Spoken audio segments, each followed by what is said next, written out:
Okay, so I've got all the bolts out. There's plenty of very large bolts like that right there.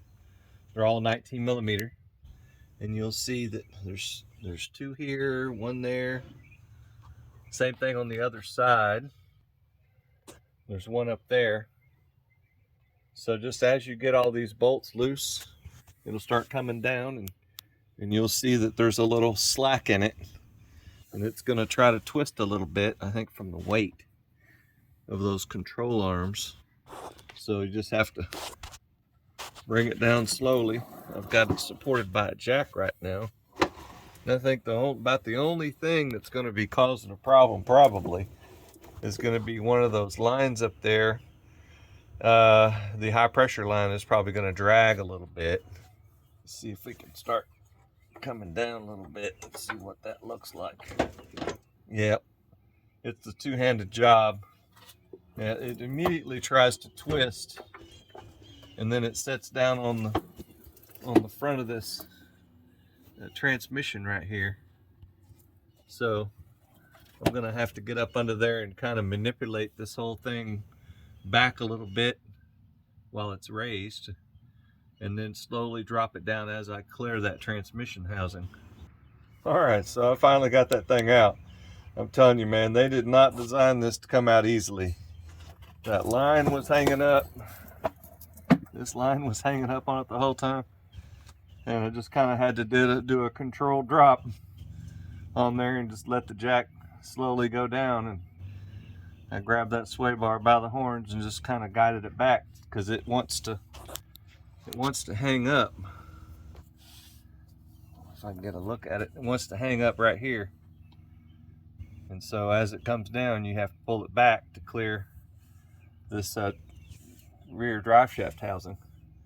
If yours is just front wheel drive only, well, then that's not an issue.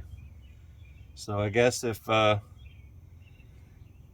doesn't have that, it's much easier. So yeah, not that big of a deal. Just make sure you have the vehicle jacked up enough to clear it, because it's sitting on the jack now, and it cleared the bottom of this by maybe 2.5 inches or so, maybe more. I mean, it's pretty close.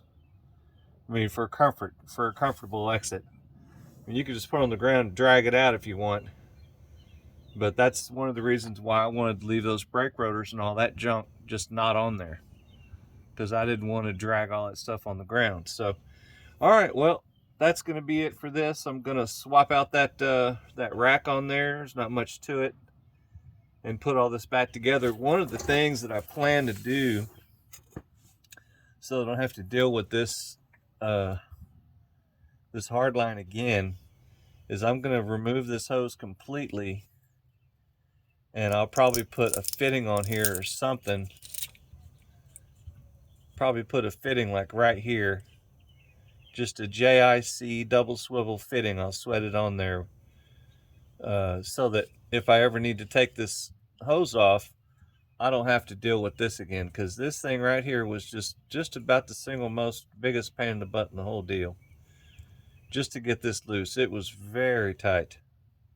And when you turn it to loosen it up, take everything off the car and you turn it to loosen up, and you just turn it just a little bit.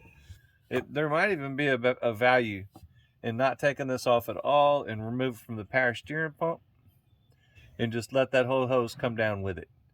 If you can't get it off, just leave it on there and take it off when you get it out on the ground, because it's really a pain in the butt. So I hope this helps someone. Y'all have a good day.